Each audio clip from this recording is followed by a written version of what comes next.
Yo, what's up, everyone? Have you ever had anybody tell you to live every day like it's your last? Yeah, pretty great idea. Make sure you guys like, subscribe, hit that notification bell, and let's get right into it.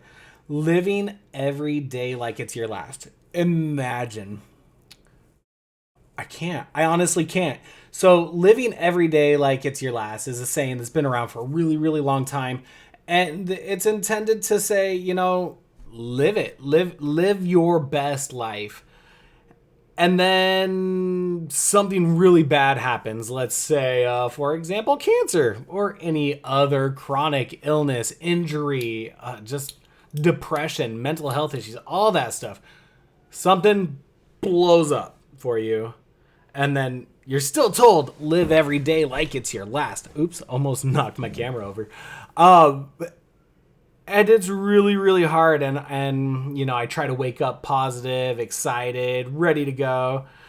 But almost everything is a reminder that my wife has stage 4 cancer, whether it's getting better or worse, or it just, there's always, every day, every few minutes, there's something that is a reminder. I even stopped looking at Facebook because of the reminders that come up in there, because Facebook knows your whole life. But for real, it's like I want to get to the idea of living every day like it's your last, and the positives there. Like, I mean, the intent in that statement is positive. It's like live your best life and make sure you feel good about each day. But the reality is, it's hard, if not impossible. Nothing's easy. Nothing that we love is easy. But to live every day in the adventure that I want to is impossible. Partially because of choices that I've made throughout my life, financial choices, job choices, all of that stuff. There are things that I would love to do and that Sarah would love to do, but it's just not possible right now. Uh, I mean, we could risk certain things, but we need to make sure we are considering the future for our children. So, living every day like it's your last. It's a it's a cool idea, and I wish I could, but I mean, the reality. There's so many realities right there that face us, and then there's also the hope that we don't have to live every day like it's our last. Like we want more days. We don't want fewer days. So, uh, but the realities, I mean, we all have realities that kind of hold us down in places that we're at, whether it be financial, health. There's lots of different things that can hold us. Children are a big one. And it's not a bad thing. Like, my kids are one of the best things in my life, best people in my life. I love them to death, and I wouldn't change them being here for anything in the world. But it does change what living your best life means. And so it kind of brings up your life becomes a new normal when you deal with these huge obstacles like cancer and chronic illness, where you have to change what living your best life is. You create those new normals.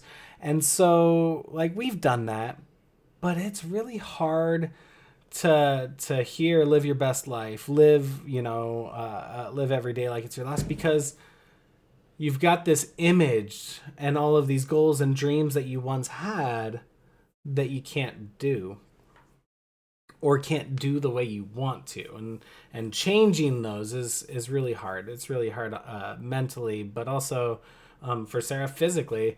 So, for example, we went to Disneyland recently, as we've shared, and Sarah had to use one of the little carts at Disneyland, and it was really hard. We couldn't get places as fast as we would like to.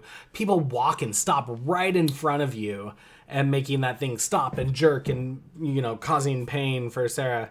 And so, like, Disneyland in the end was a really, really hard vacation. And we know it can be hard for parents in general, and it can be very busy, and we knew that. We've done that before.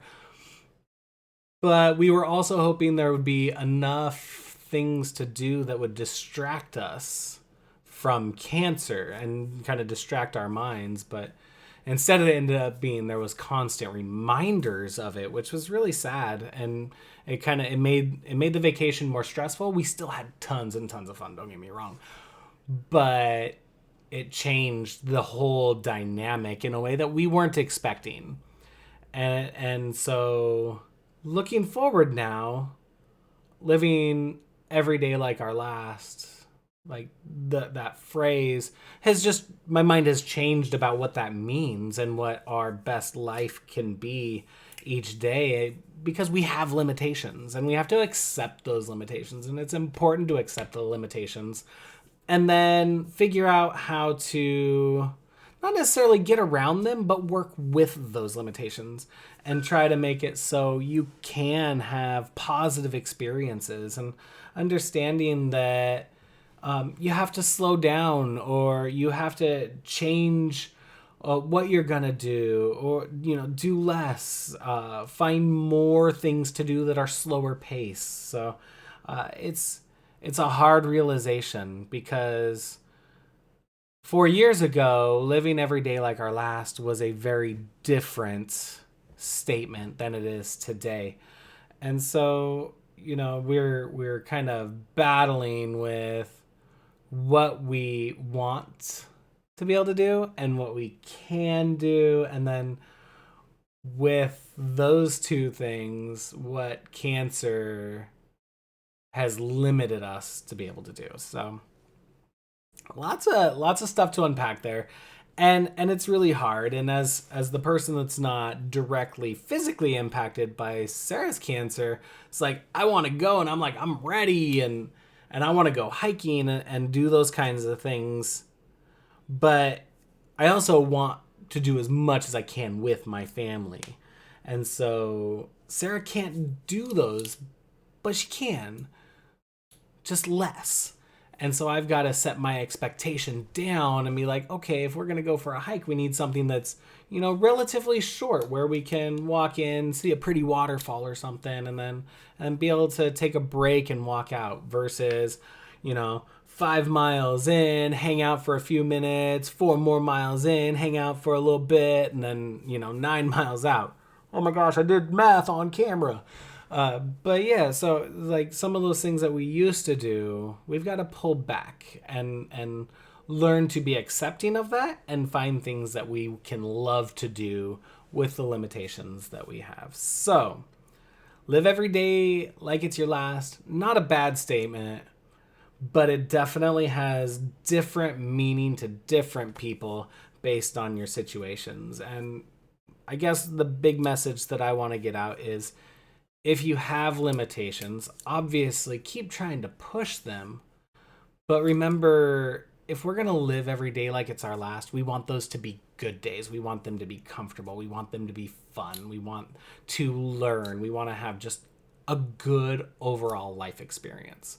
So make sure you're setting the expectations, and we need to do better at setting our expectations of adventures that we're going to have, so they are fun, so they can include our toddler, our 10-year-old, and Sarah, who is in pain from the cancer. So, yeah. Live every day like it's your last, but make sure that you're taking care of yourself as well, and setting an expectation so you can enjoy each of those days. Thank you all for watching. Have a wonderful day, morning, night, wherever you are. And I'll see you soon.